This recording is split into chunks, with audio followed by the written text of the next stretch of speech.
Hi, and welcome to City Desk, a behind-the-scenes look at Santa Barbara's top local news headlines. I'm your host, Jerry Roberts.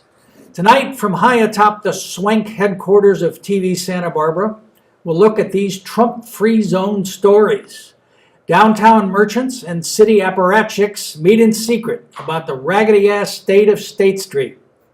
Library and parks officials stress over the impact homeless folks are having on their facilities. A strange bedfellow alliance of two soups hatches a plot for potheads to pay off massive pension debt. And Jerry Brown declares the drought is over, but our water pundits aren't sure it's true in Santa Barbara. Joining me tonight, Nick Welsh, executive editor of The Independent and front-runner columnist in the paper's Best Of contest. Brooke Holland, hardest working woman in show business and staff reporter at Newshawk. Kelsey Brugger, national affairs correspondent for the Santa Barbara Independent. And Melinda Burns, freelance investigative reporter and longtime community hero. Thank you all for coming. Nick, isn't it a fact that Amazon and online shopping have doomed retail sales and we're merely watching the historic economic endgame and that therefore attempts to try to fix things on State Street will not work? Are doomed? Yes. Okay, that's a very good question. Now, it does appear pretty grim right now. There's about 47 vacancies on State Street. That doesn't even count Macy's, which is the 8,000-pound gorilla of vacancies. Saks Fifth Avenue shut down a while. I mean, it's interesting. The Santa Barbara Downtown Association is celebrating their 50th anniversary this week. And there's a massive freak out on State Street as in terms of, do we have a future? Is there a retail future here in Santa Barbara? And naturally, the merchants are quick to blame the homeless. It does seem that the homeless have been here for about 35 years in large numbers, and they have been always to blame for why business is failing. And I'm sure that it doesn't help, but there was a meeting last week at City Hall. A secret meeting? It was a secret meeting. It was behind closed doors. There was cigar smoke in the air. The mayor was there, two council members that were there. What was interesting is clear violation of the Brown. No, actually, it wasn't. Never mind. Yeah. It was right up State Street. Anyway, they were talking, and what was interesting about the meeting is they had the landlords there, and naturally the landlords in the room did not think high rents was a problem. Somehow or another they said, that's not an issue. What is the problem? The problem they thought was we just don't have enough protection, police protection from the homeless. Now, I went shopping this past weekend at Macy's, and Macy's closed. Macy's in La Cumbre Plaza. Oh. And La Cumbre Plaza had everything but tumbleweeds going through it. It's a place where zombies with good complexion go. It is a total dead zone. And there was nobody at Macy's and nobody at La Cumbre, yet there were no homeless people to chase them away. There was Tiffany's doing a land. Why is Tiffany's? There was no homeless people to blame it on. So, yeah, I'm sure if you have some guy screaming outside of your shop, it probably isn't good for business. Melinda, Nick alleges in his story that this is the worst State Street has looked since the recession of 1992-93. I believe you covered that. Does it look bad to you? What do you think? It does not look bad. It does not look bad. And I'm thinking if there are 47 vacancies, isn't it a matter of time before rents just do come down? I mean, you would think. Well, the law of supply and demand. The law of supply and demand. One of the issues actually is that some landlords are accused of, well, we don't care if our stores stay vacant. We don't really care. We're going to hold our prices because we'd rather take the tax write-off to come from the losses than to say we're bringing in lower rents, which will then be the basis for what we could sell the property for. I mean, one of the questions is how many nail bars does Santa Barbara need? How many yogurt shops does Santa Barbara need? 2 for Kelsey, 2 for Brooke. Yeah, you just need a bar in the title. You need It a can bar be like and a bar studio, that guitar bar. guitar bar. But wait a minute. You spend approximately, I'm going to guess, $5,000 a month on retail, right? What percentage of your shopping do you do online, and what percentage in so-called brick and mortar stores? Right. In general, I don't do a whole lot of shopping, and I buy some things online. But I do go. I live downtown, so I will go shopping and walk around from time to time, and so but I don't think that I'm very representative of my demographic. I think most people are buying things online. I think, why wouldn't you? It's so easy, and you get it in 2 days. And you don't pay sales tax. You don't pay, and if you don't live downtown, why do you want to deal with driving downtown, finding a spot? It's a little bit of a hassle. If you just need to pick up something from the hardware store, it doesn't make any sense. You can't go to the hardware store right on State Street, but. All right. So Nick says that the commercial real estate people say it's all the fault of the homeless. But you state in your story, Brooke, that the number of homeless people is decreasing in Santa Barbara. Is that true? Yeah, yes, but again, it is very hard to count every single one of them. Well, who is it that's saying that's a fact? The point of time count. Yes. Yeah. The unofficial results, they can't go around. It was one night. Volunteers went and counted in the city and kind of scouted them out. But compared to last year, the number was down. But again, that's just a guess. Do you think it's down? It's interesting. It doesn't feel like it's a big difference.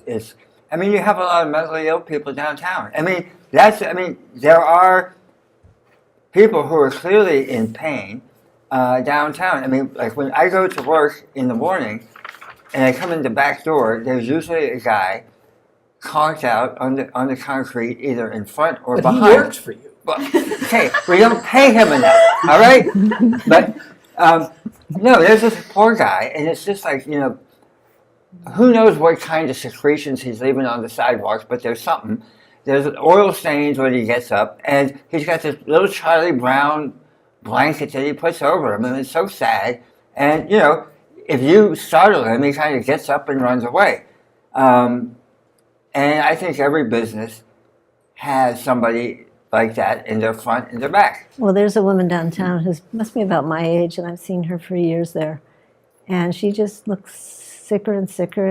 I know people help her because she told me that people give her too much food. So they try to give her the food when she's probably already eaten, and she would rather have money. And she lives off of maybe crackers here and there. And we've talked about going to social. She's not on Social Security, disability. So. Yeah. Well, Brooke, so it's not only a problem with the businesses downtown; it's also a problem with the library and the parks people who referenced mission creep in having to deal with all of these issues. What's going on with a library and a park? The public library system, part of their mission is to be welcoming and open to the public and have their what they have available for everyone, but it's kind of turning on them. The homeless are using the bathrooms. They have to go in and clean them every hour. They're storing their stuff. The library aisles, some of the library workers have to be trained on what services to offer the homeless if they come in, and reference them to social services and places where they can go and get actual help instead of using their facilities in the library, showering in the bathrooms. And in the parks, about a third of the. And then in the parks, some faith-based organizations and groups are coming in and feeding the homeless, so it's kind of welcoming them into there on certain days of the week, so that people don't want to come in and walk their dogs or be in that area when there's a big group of homeless people getting fed, and kind of the public perception of feeling safe in those areas, they're saying, is lowering down almost. So what are the library, you covered this big hearing about, what are the library and the parks people doing about it? The parks people, they amped up some of the rangers. They extended their hours so that there's more people checking and kind of shooing them away in certain areas. But besides that, they were kind of going to the city council and asking them for their help and giving them the reports that they had so that they can make. And the council has no answers. Well, nobody has any answers because the real deal is there are a lot of people out there who have no place to go, and they are falling through the cracks, and they need to be someplace. And typically, they were at the library or they'd be at the parks.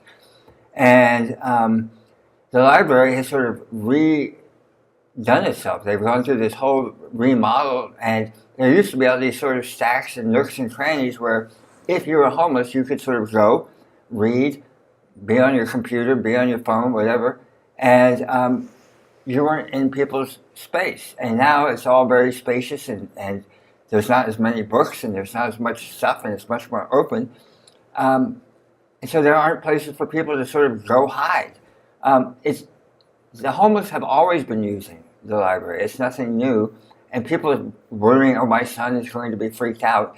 That's nothing new either. It's just sort of the balancing act somehow, for right now, is sort of tipping to the we need to get rid of these people. But the problem is there's no real place to put them. Kelsey, don't you agree with me, and I know that you do, that the big problem here is the rubric homelessness. This is not a housing issue. It's a mental health issue. Mm-hmm. And if the resources were directed both in a narrative and a financial way toward that issue rather than housing, we would be much better off. Mm-hmm. You agree with me, don't you? I think so. And perhaps when the county has put in money for a grant to get grant money from Prop 47, $3 million, and that's a small pilot program, but to address exactly that. So. Look at what Los Angeles just did. But the City and county taxed themselves. What did they just do? They decided to tax themselves to build housing for the homeless. And that's the deal. Is City and county. Housing. Yes. It's not housing. It is kind of housing because at a certain point, we used to have single room occupancy hotels.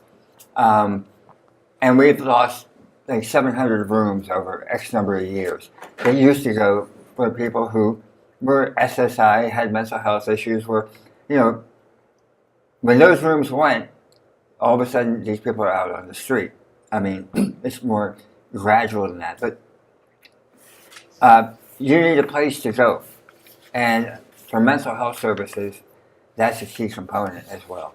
All right. Well, speaking of public money, we have now an $11 million hole in the county budget because of unanticipated pension costs. Mm-hmm. And the right-wing supervisor, Steve Lavanino, and the left-wing supervisor, Das Williams, Nick's big hero, are plotting to take all of the marijuana, the new legal marijuana money, and push it into pensions. Tell us about that. Okay, well, you are correct. There's an $11 million deficit, or $11 million more that the county supervisors have to come up with. They are heading into budget workshops next week, and I think it remains to be seen exactly what they're going to do. I think there'll be cuts in positions. There's plenty of unfilled positions in the county right now, and those will presumably be the first to go. But in terms of pot saving the day, that is an interesting piece to this because, a lot of this still needs to be hashed out. It depends how many acres of cannabis the supervisors allow. They're moving ahead. They have made a decision to work on this ordinance, which is what Das and Steve are working together, which is really, exemplifies this issue in Santa Barbara County. You have Das Williams, a progressive Democrat, and Steve Lavanino, a moderate but definitely a Republican, working together on this to, figure out how this ordinance can be both deal with the impacts of marijuana, but also reap the benefits of tax dollars. So they're looking at other counties, and the best way to do this, I think there's different models, taxing models. They could tax per acre. You could tax $1 per square foot.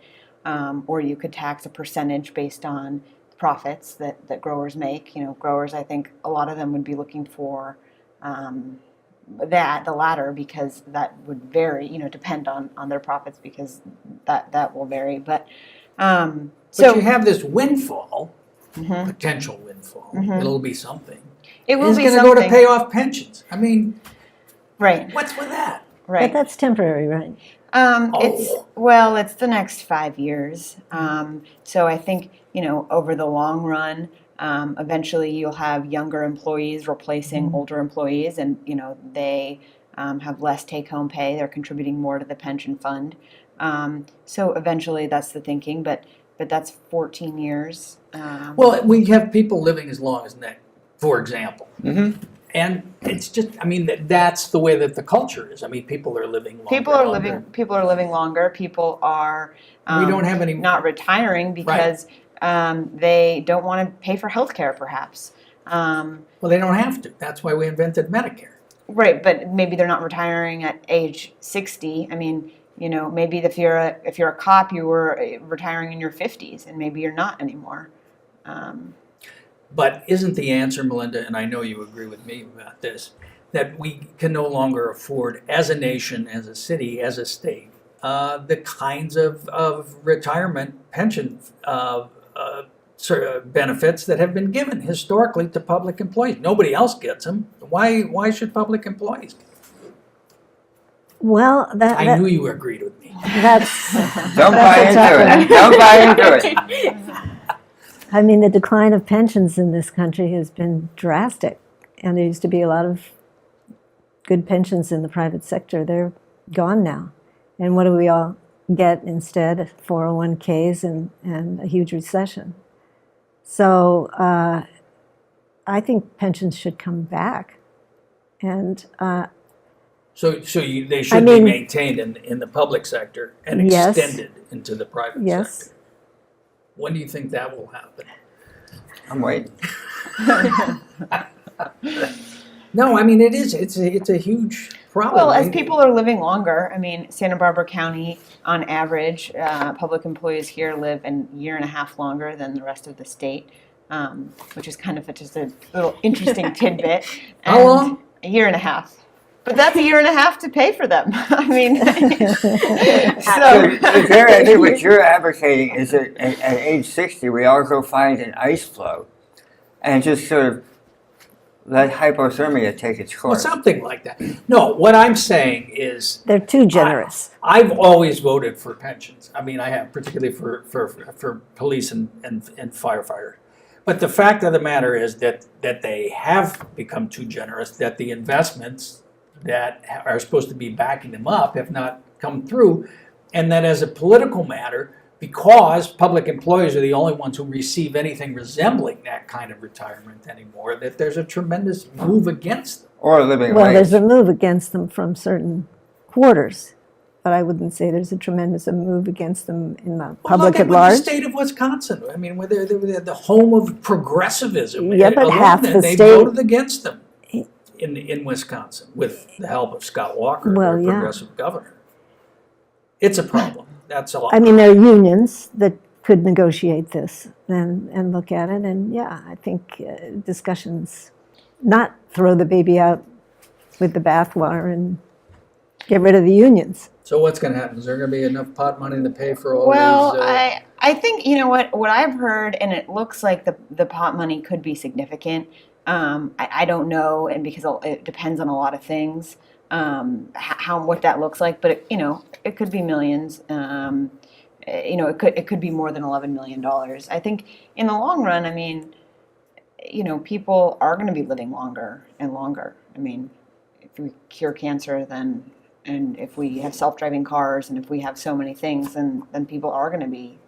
All right. How luck.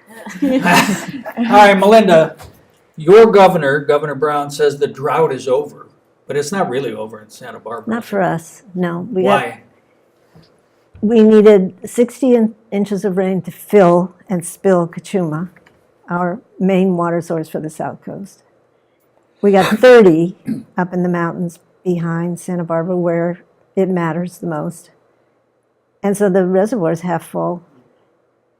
We've got groundwater basins that are pretty depleted after being pumped very hard for the last few years. And it's going to take years to get those levels up underground.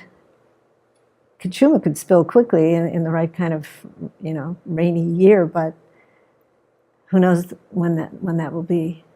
So why is Santa Barbara so different, being Passover said? Why is Santa Barbara different than any other locale, other than, a few places in the San Joaquin Valley where there's still a drought emergency? But really, we're really quite unique. I mean, they talked about a rain shadow. A rain shadow, what is so that? the rain stops at the it stops before it gets to the, other side of the mountains. And just didn't come in the density and the frequency that everybody else had. that everybody else Are there had. things they can do to remedy that? I mean, artificial. I don't think that anybody's looking at like technology that way for rainmaking. It's just going to be a different scenario here, I think, in the future. And good news for you, Nick, the steelhead apparently are going to be saved. You know what?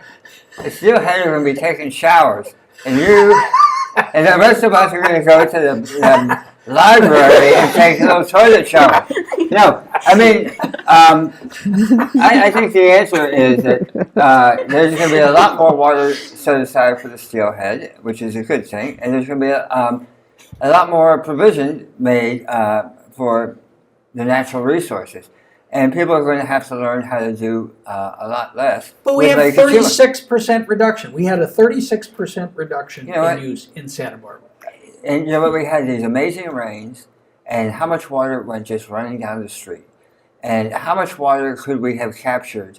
There's all these little technological fixes that people can make. So you're in favor of massive dam and reservoir construction? No, I'm in favor of massive backyard improvements that sort of capture the rain that does fall. You get your gutter to go into your garden. You the city didn't do put some gray money into water. that. All right. What's happening with the desal plan? Where is that now? Well, that's now costing $80 million and not ready till May. It keeps getting higher cost and moving out, but as far as I understand, do we need the desal? I mean, that's a massive boondoggle, is it not? You are just such a grumpy old man. You're a boondoggle, public employees. Don't Look at the homeless in the library. Look at the homeless in the library and the retired. No, of course we need. Unfortunately, I mean, in hindsight, what we should have done is we should have done massive conservation much sooner, and maybe we wouldn't have needed the desal plant. But the fact is, Lake Kachuma, what we're going to be able to draw from Lake Kachuma in the future, steelhead or not, is going to be a lot less. The annual amount we can safely think we're going to get is going to be less. So we have to have some of those sources. So the desal is going to bail us out in the future. But it is a very expensive bailout. It really is. I mean, all right. But couldn't this all have been fixed if we just stopped growing almonds? Isn't that, wouldn't you say? We don't grow any almonds here, Jerry. Well, we in the state of California. Yeah, but that doesn't help us in Santa Barbara. All right. Despite water shortages, agriculture, we do have agriculture in Santa Barbara County, even though they're not viewing us up north. We're going to try to fix that. The state's biggest water user enjoyed record revenues in 2012, 13, and 14, thanks to soaring nut and dairy prices. Okay, It's no less a source than the Los Angeles Times. Southern California Southern Santa Barbara County doesn't have that much agriculture compared to the north. And so I would love to But you're join you. assuming that we would continue this balkanized water delivery system instead of having something rational. All right. Once again, Nick, you've missed the point. And it's come to that time for the big question, which we're going to ask tonight about the mayor's race. And in 30 seconds or less, who will be the two finalists in the mayor's race that we are talking about as the front runners in November? Kelsey Brugger. Kathy Murillo and Hal Conklin. Kathy Murillo and Hal Conklin. But will Hal Conklin even get on the ballot? Yeah, he'll get on the ballot. He will? He'll get on the ballot. The question is, if he gets elected, will he be disqualified afterwards? Okay. So who will we be talking about? I think we'll be talking about Hal Conklin. And because Willie or won't he? Actually, and we'll be talking about Kathy Maria. All right. What do you think? I'm gonna say the same. Say Kathy, leaning more towards her. Yeah. I agree. Well, you people. Boy, is that You're- boring? Whoa! So you're going to say Jason Dominguez? Jason Dominguez and Bendy White. Well, no, Bendy and Randy will be the two that we're talking about. They're going to be the two candidates. I would like to say you're right, but you're wrong. Why? Because Why do what do we? Because Randy has more of a constituency. Randy is too sane to subject himself to the rigors of campaigning. He's never had to run a race. He would be formidable if he did, but he has never done it. And I don't think he or his wife have any interest in putting themselves through that. So you say he lacks the fire in the belly? I think he does not have that drive. And what Kathy needs it. Kathy wants it. She is going to work harder than anybody. And what about Bendy? Bendy, I think, is going to jump in, and everybody thinks about, oh, Bendy's so quiet, or Bendy's... he has a lot of connections, a lot of friendships, and I think he could surprise you. What about Jason Dominguez? How do you think he would do? Too soon? A lot of sport on Noble Street, though. Yes. I think Kathy has the edge on Jason just by virtue of experience. So everyone here is wrong in saying that Kathy Maria will be the next mayor. We didn't say that. Bendy White will be the Okay. next mayor of the city of Santa Barbara, and he'll get in, cut those pensions. Okay. Well, once again, thank you very much for watching City Desk, and thanks to our crew: Oscar, Alex, Ashay, Connor, and Joe, and to our senior executive, high-powered senior producer, Hap Freund. Check us out on Facebook, SB City Desk, and we will see you again next time. Thanks for watching.